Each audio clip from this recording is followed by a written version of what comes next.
I've been photographing wildlife both locally in my home country of Singapore as well as in various countries around the world for the past 10 years. And most definitely, I've seen my photography skills improve over time.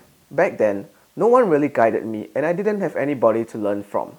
So now, I'm going to share with you 10 things I've learned over the course of these 10 years. The first thing is, less is more. I used to come home and show people 100 pictures from the vacations that I went to get animal photographs. But now, with the proliferation of social media, content is extremely saturated and there are so many pictures all over the internet. With so many pictures fighting for our attention, I am now very selective about what I share. I tend to only share pictures that I think really stand out. People don't want to see more pictures, they want to see good pictures. And over the years, I tend to find myself sharing less and less images, perhaps because my standards have gotten higher. The second thing I've learned is to have a goal in mind. Back then, it used to be, I'll just go out into the forest, into the wilderness, and shoot whatever I come across. Not that there's anything wrong with that, but these days, I tend to have a clearer goal in mind. So what happens is that I'll actually envision what I want to photograph, and then I'll work towards trying to achieve that particular photograph. I find that trying to find out what exactly you want, and then trying to take steps towards achieving that, really helps improve your photography.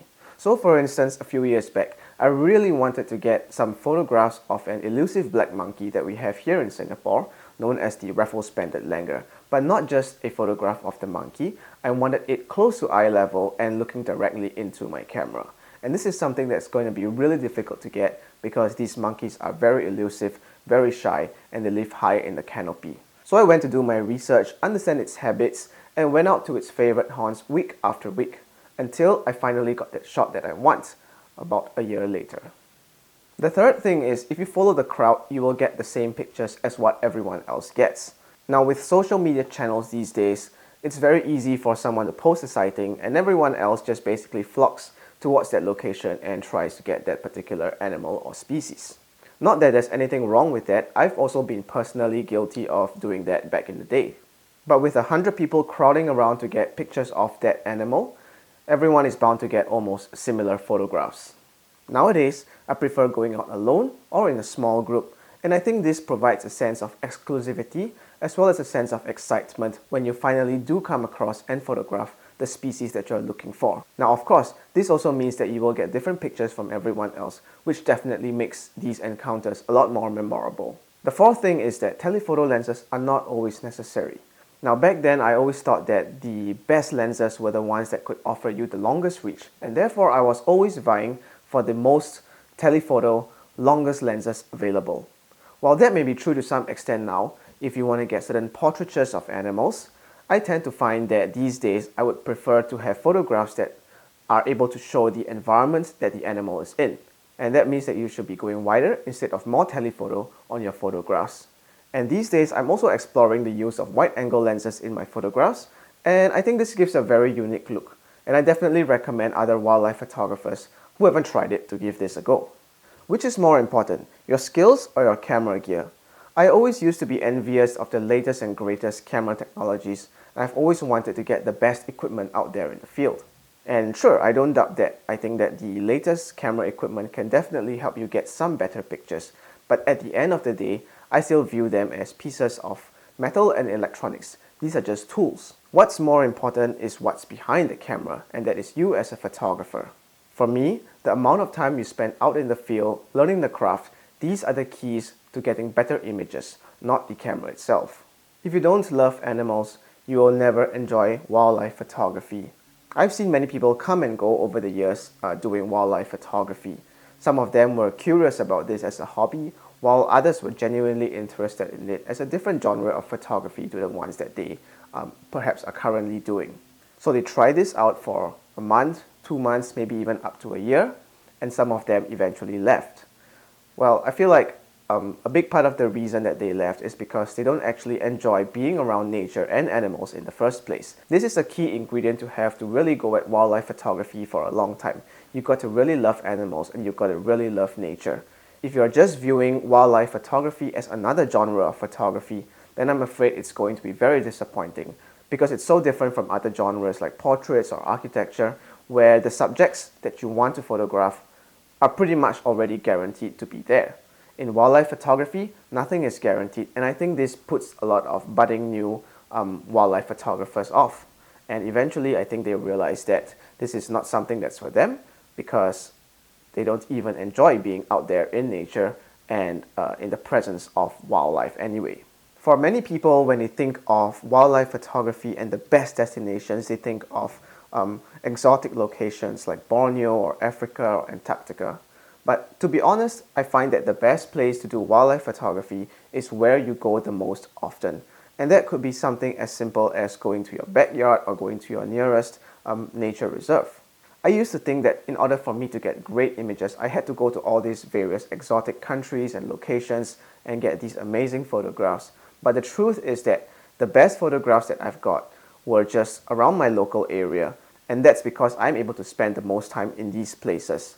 When you go overseas, you spend a couple of days, almost a couple of weeks, and I don't think that really guarantees that you will get great images from such a short period of time over there. But the places that are convenient for you to get to, like your local backyard, your local garden, your local reserve, these are the places that you can go time and time again and really understand the animals and species that are living in these places and get the best shots that you can because you understand the place and you are able to go there time and time again. I used to think that any spare cash that I wanted to invest into this hobby should go towards a new camera or new lens. But actually these days, I would highly recommend against it. I would instead ask people to buy a good backpack or a good tripod because these things are able to last you for a really long time. Camera lenses and camera technologies are always changing every couple of months.